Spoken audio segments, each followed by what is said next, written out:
Bonjour, béni soit le Seigneur qui nous accorde encore la grâce de pouvoir partager sa parole aujourd'hui. Je vais aborder un sujet qui remonte depuis l'Ancien Testament, la question des révélations par le Saint-Esprit. Le sujet, c'est la révélation quand elle est mal utilisée et quelles sont les conséquences dans la vie du croyant, dans la vie de celui qui reçoit, dans la vie même de l'Église. Alors, la révélation remonte de la prophétie déjà qu'il y a dans le livre de Joël, l'Ancien Testament, des choses qui concernent les temps de la fin. Dans Joël chapitre 3, dans la version sommaire, le texte nous dit ceci: Après cela, moi je répandrai de mon esprit sur tout le monde. Vos fils et vos filles prophétiseront, vos vieillards par des songes et vos jeunes gens par des visions recevront des révélations. Vos jeunes gens par des visions recevront des révélations. La question, ce n'est pas le fait de recevoir la révélation, mais plutôt comment devons-nous utiliser ces révélations? Comment devons-nous le transmettre? Et quelles sont les conséquences quand cela est mal utilisé et mal exploité par rapport à celui qui a reçu la révélation qui va la transmettre et si c'est lui qui va le recevoir? Mais on va plus se focaliser sur la personne qui a reçu la révélation et qui va la transmettre. Oui, nous sommes dans la fin des temps. Nous sommes bien dans la période de fin des temps. Il y a tellement de choses autour de nous. Des gens qui ont des visions, qui ont des révélations, qui vont dans tous les sens. Comment devons-nous nous comporter? Et nous allons nous focaliser sur une histoire de la Bible par rapport à un roi David, de l'Ancien Testament, et par rapport à un prophète Nathan de l'Ancien Testament.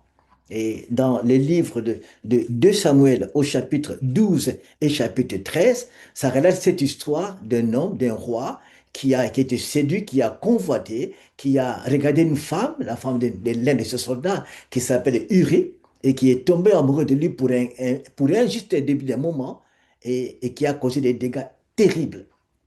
Alors, je vous lis pas tous les deux chapitres, juste quelques textes, quelques parties pour voir un peu, pour voir comment ces phénomènes s'est produit et quelles sont les conséquences même dans la vie de David et comment Nathan le prophète qui est venu. Nous parlerons de Nathan, c'est lui qui est venu apporter le message, et non pas plus de David qui a reçu le message. Écoutez ce texte. Au chapitre 12, il y a cette partie qui est très importante. Allez, commençons à cette partie du chapitre 11 d'abord. Le 11 dit ceci: Au printemps suivant, l'époque où les rois ont coutume de partir en guerre, c'est le chapitre 11 de Samuel, David envoya Joab et ses officiers en campagne à la fête, à la tête de toute l'armée d'Israël. Ils ravagèrent le pays des Ammonites et mirent le siège devant Rabat, leur capitale. David était resté à Jérusalem. Or, vers le soir, après avoir fait la sieste, David s'éleva et alla se promener sur le toit en terrasse de son palais. De là, il aperçut une femme qui se baignait. Cette femme était très belle. David fit demander qui elle était et on lui dit, c'est Bathsheba, la fille d'Iliam, l'épouse de Uri le Hittite. David envoya des messagers la chercher, elle s'est rendue chez lui et il s'unit à lui. Elle venait de se purifier de ses règles, puis elle retourna dans sa maison. Mais voici qu'elle se retrouva enceinte et envoya dire à David, j'attends un enfant. Alors David fit parvenir à Joab l'ordre de lui envoyer Uri le Hittite. Et Joab donna l'ordre à celui-ci de rejoindre le roi. Ça, c'est la partie du texte. Uri se présenta à David qui lui demanda des nouvelles de Joab et l'armée de l'Éternel, de l'armée de l'Éternel et du déroulement des opérations. Puis David lui dit, maintenant rentre chez toi et repose-toi. Dès qu'il fut sorti du palais, le roi lui fit porter un présent. Mais Uri ne rentra pas dans la maison. Il se coucha à l'entrée du palais royal en compagnie des gardes de son seigneur. On vint dire à David qu'Uri n'était pas rentré chez lui et le roi le lui appelait et lui demanda, voyons, tu viens après une longue absence, pourquoi n'es-tu pas rentré chez toi? Uri répondit, le coffre sacré d'Israël et Juda loge sous les tentes. Mon général Joab et ses officiers couchent en rase campagne et moi j'irai dans ma maison pour manger et pour boire et pour coucher avec ma femme. Aussi vrai que tu es vivant, je te jure que je ne ferai jamais pareille chose. Ça, c'est le verset 11 du chapitre 11 de 1 Samuel, de 2 Samuel. Et la suite qui vient, tellement que David voulait éliminer cet homme-là, parce que maintenant la femme est enceinte, il veut éliminer Uri, mais Uri, il veut que les problèmes tombent sur Élie, c'est lui qui a couché avec sa femme, et la femme est enceinte, c'était lui, mais il voulait quand même que les choses passent par Uri. Or, Uri ne voulait pas aller chez lui, comme on a lu les textes. Et ce qui est très grave, il va pousser, il va mener les choses jusqu'à causer un dégât très grave. Non seulement que la femme est enceinte, mais cette fois-ci, ce qui est grave, il va vouloir éliminer cet homme Uri. Alors il va donner l'ordre à Joab, le commandant de l'armée d'Israël. Il lui dit, le lendemain matin, David écrivit une lettre à Joab et chargea Uri de le lui apporter. C'est terrible ça. Mais dans cette lettre, il écrivit, place Uri en première ligne, là où le combat est le plus rude. Puis retirez-vous et en arrière pour qu'il soit touché et qu'il meure. Pour qu'il soit touché et qu'il meure. Et Joab a fait cela. Dans le texte, si vous êtes curieux de lire les textes chez vous à la maison, et la suite, Uri est mort. On lui rapporte la nouvelle à David pour lui, et c'était comme si ça y est, la personne est partie, je suis libre de prendre cette femme. C'est fini. Or, pour lui, l'affaire est close. C'est fini. Il n'y a plus de problème. Parce que j'ai pris sa femme, et la femme est enceinte, et l'homme ne voulait pas revenir, et comme s'il prend la place, être responsable de la grossesse, alors je l'ai éliminé. C'est terrible ça. Comment le cœur de l'homme peut être si violent, si dur. Or, l'homme qui fait ça, c'est David. La Bible dit, quand Dieu l'a choisi, il disait, l'homme, c'est l'homme en cœur. Et il a brisé un couple, il a détruit des projets de cette famille. On ne sait pas ce que ça allait faire plus tard. Et c'est très grave ça.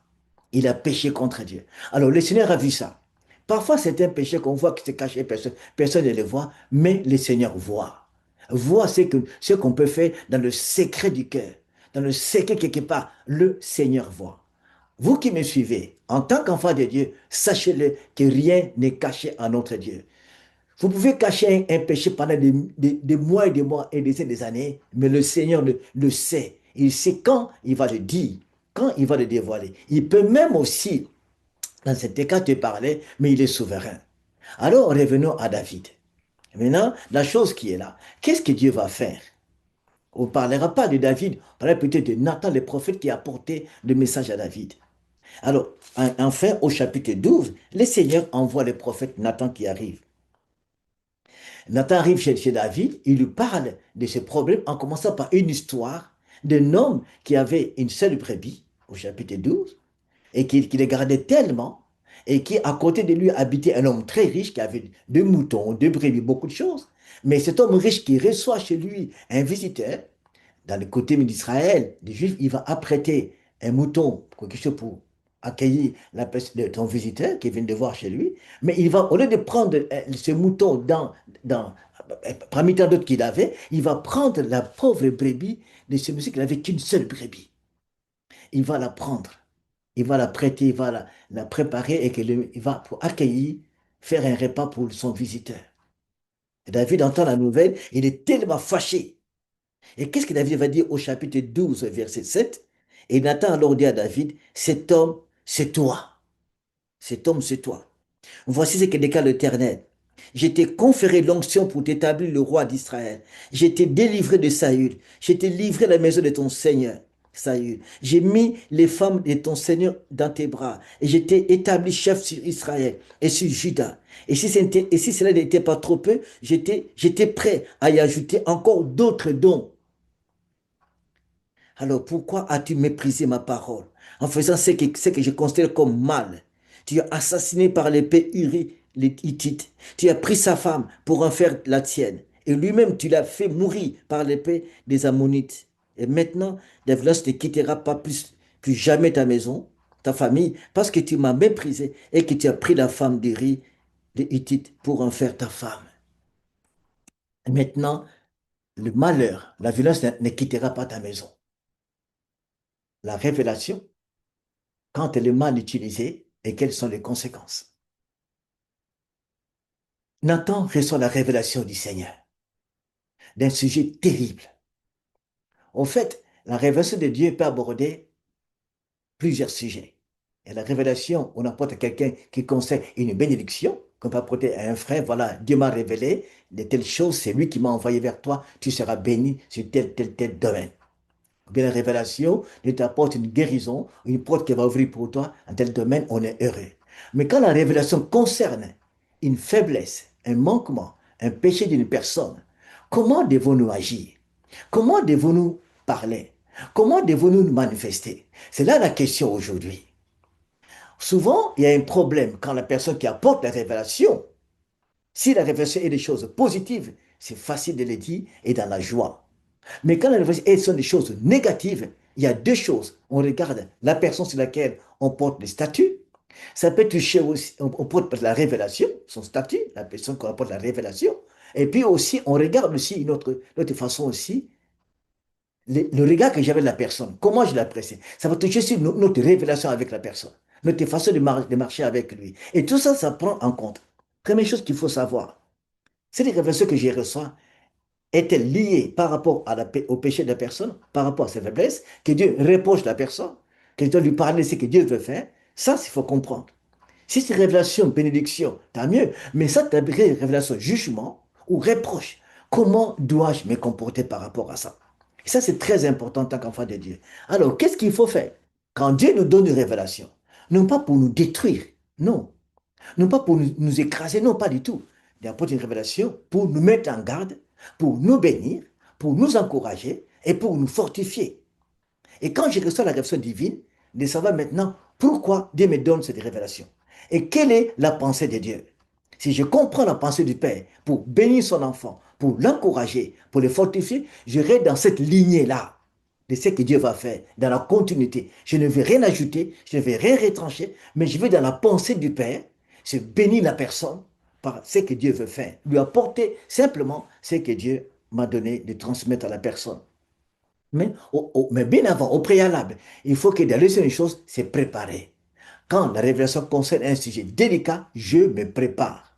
Pourquoi me préparer? D'abord, la première chose, que je ne dois pas en aucun cas changer mon attitude face à la personne. Jamais.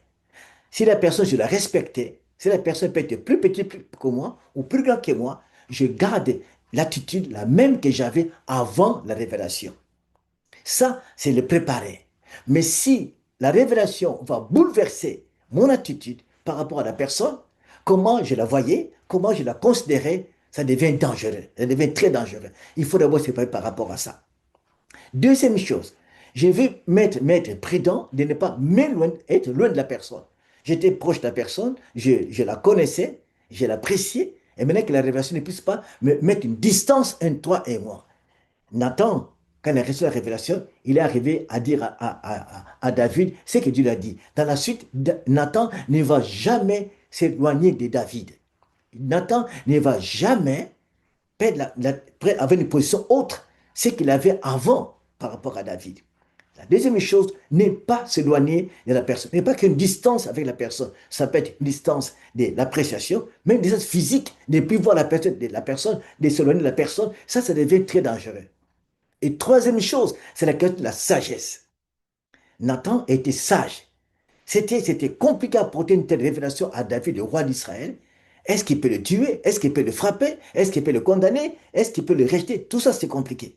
Mais Dieu accordera toujours la sagesse à ses enfants, ceux qui apportent la révélation à la personne, la sagesse. Qu'est-ce que Nathan a dit? Il va utiliser une histoire. Et cette histoire concernait David. Et quand il va terminer, David réagit. Cette personne, il faut qu'on la tue. Il doit être évidemment jugé. Et Nathan dit, mais c'est toi. La sagesse dans la révélation. Quand nous apportons aux autres ce que Dieu nous donne comme révélation qui concerne une personne, il nous faut la sagesse, beaucoup de sagesse. Comment en parler? Prendre le temps de prier. C'est pas que je reçois la révélation aujourd'hui je vois la personne. Non. De prendre le temps à prier, à digérer la chose. Comment faire? Si je ne sais pas comment faire, si je n'arrive pas à trouver le moyen, pourquoi ne pas demander conseil à des personnes qui ont vécu de telles choses, qui travaillent déjà, qui ont une expérience dans la transmission de révélations, parfois, que Dieu a permis dans leur vie. Ça, c'est très, très, très important. La chose à saisir et à comprendre. Et chers amis, c'est très important cela. Pourquoi ne pas demander conseil à des personnes qui ont déjà reçu cette grâce-là, qui peuvent nous aider comment faire. Le but, c'est de faire quelque chose de bien pour la personne. Troisième, quatrième chose, c'est l'amour. Que la révélation soit enveloppée de l'amour. Quand Dieu nous donne la révélation, quand Dieu révèle le faiblesse de quelqu'un, c'est par amour qu'il le fait, non pas pour le détruire, mais pour l'aider son fils, sa fille, à revenir à lui.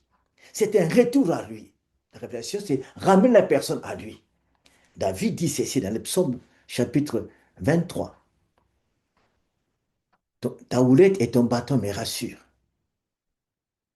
La houlette de Dieu et son bâton ramènent sa brebis en lui. Parfois, il veut le ramener de loin, la personne. Dieu est souverain. Il peut faire des choses. Il peut convaincre David directement, lui, par le Saint-Esprit. Par une vision la nuit, il parle à David, mais David, voici ce que tu as fait, tu dois te repentir. Dieu peut le faire. Il peut parler à travers un arbre, parler à travers, c'est pas un animal, mais il a choisi une personne. Dieu est puissant pour révéler une vision la nuit à quelqu'un, mais il prend une personne qui va lui porter les révélations. Ça peut se faire aussi aujourd'hui. Dans l'église, Dieu peut te parler dans une vision. Voilà ce que tu as fait, répands-toi. Ou bien, si tu dois faire ceci. Dieu peut te parler parfois à travers une prédication. Tu entends une prédication, ça te touche. Voilà ce que tu as fait. Dieu peut envoyer quelqu'un te voir. Il envoie quelqu'un te voir, c'est une bénédiction pour t'apporter un changement, pour que tu retournes vers lui. Malheureusement, il se passe plein de choses. L'amour doit couvrir la révélation. Être vraiment l'homme qui écoute la révélation des Seigneurs, que je la reçois, je commence à la digérer, de la porter par à l'amour du Seigneur. Dieu, dans son amour, veut ramener sa brebis à lui. Moi aussi, je prends la même direction par amour pour ramener ce frère-là au Seigneur.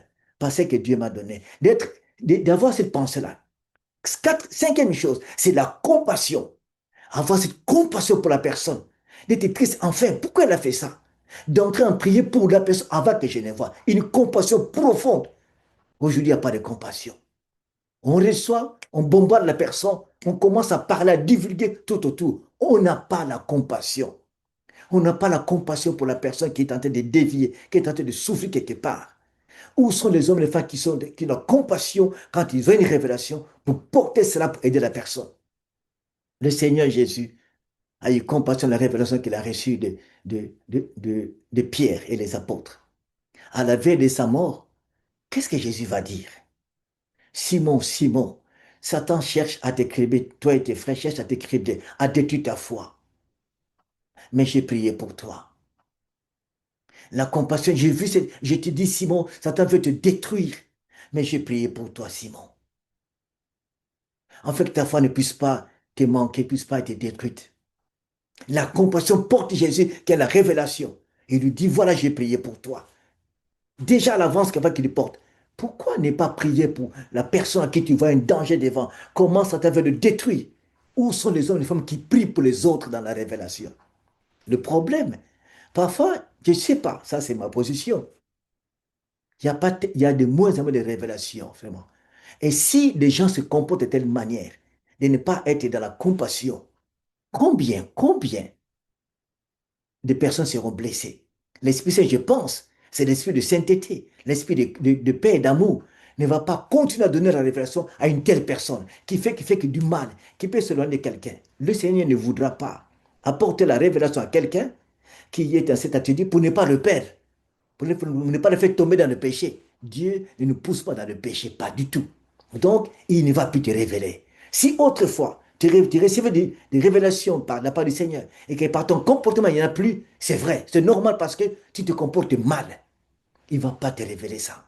Il ne va pas te montrer encore d'autres choses. Mais si tu es une personne qui fait ce que Dieu fait dans la compassion, dans la prière, tu seras pour l'Église, pour ton prochain, pour des personnes, une grande bénédiction. Alors, quel amour porte la révélation aujourd'hui? Où sont les hommes et les femmes qui portent des révélations par l'amour? Ils ont une pensée du Seigneur, ils sont remplis d'amour et de compassion. Et dans la prière, ils vont porter ça dans la prière et que Dieu intervienne. C'est ça qui est magnifique, de pouvoir aller dans ce sens-là. Alors, et c'est ce qu'il faut faire que Nathan sera sage et il ne s'est pas laissé emporter par la grandeur du problème, mais plutôt il s'est laissé emporter par l'amour et la sagesse divine et qui va apporter ces choses à la personne concernée et Dieu va l'aider à comprendre cela. Alors, maintenant, qu'est-ce qui se passe? Cette sagesse-là que Dieu nous donne pour faire cela, c'est très important, ça sera bénéfique. Les conséquences aujourd'hui, la personne qui reçoit la révélation du Seigneur, que Dieu lui donne cette révélation-là, et qu'il agit mal, il pêche contre Dieu. Il pêche contre le Seigneur. C'est manque de maturité spirituelle. Et le Seigneur, l'Esprit Saint, je pense, ne va plus qu'on a lui donner tellement de révélations parce que le péché suivra toujours derrière. Et c'est très grave. Ça va t'affaiblir. Quand tu reçois une révélation, tu la portes de mauvaises manières, tu t'affaiblis. Ça, c'est la conséquence. Et qui peut arriver. Conséquence aussi, tu peux perdre des relations. Perdre des relations avec les autres. Fragiliser la communion fraternelle. Tu seras une personne pleine de méfiance. Tu vas commencer à te méfier de tout le monde, de la personne à qui tu as reçu la révélation. Tu te méfies de cette personne-là. Tu vas perdre la communauté de frères et sœurs. Tu ne seras plus en contact avec les gens parce que toi, tu vas te voir, je suis l'homme de la révélation. Tu vas entrer dans l'orgueil. Oui, moi, j'ai révélation. Moi, je vois, moi, je connais les choses. Le moi, prend la place. Tu seras détruit toi-même. Au lieu d'être bénédiction pour les autres, tu ne seras plus jamais. Je ne sais pas. Si tu n'as pas les dons de révélation, tu ne vis pas les révélations, merci Seigneur. Mais le jour où tu les vivras, sois prudent. À ceux ou celles qui vivent des révélations du Seigneur, qui la reçoivent, je ne sais pas comment vous utilisez. Quel est votre comportement?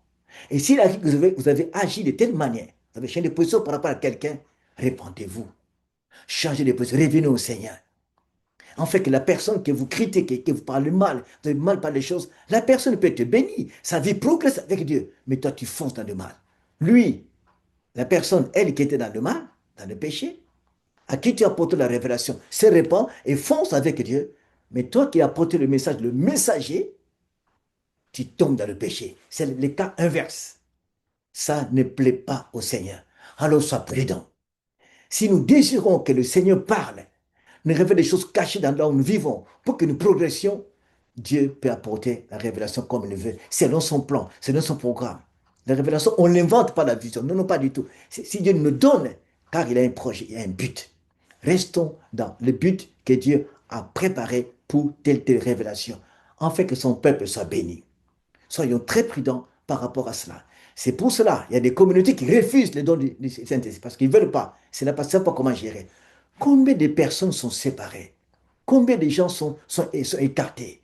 Tu reçois la révélation, tu commences à la divulguer avec tes amis. Oh, c'est très grave. Combien te donne la vision à toi seul? Tu devais maintenant, tu vas divulguer cette faiblesse, cette révélation à d'autres personnes. Ou maintenant, la personne sera isolée, celle qui était concernée, d'autres vont s'éloigner d'elle. Tu crées la division, tu crées la séparation. Ce n'est pas digne d'un enfant de Dieu. Ce n'est pas digne d'un messager du Seigneur.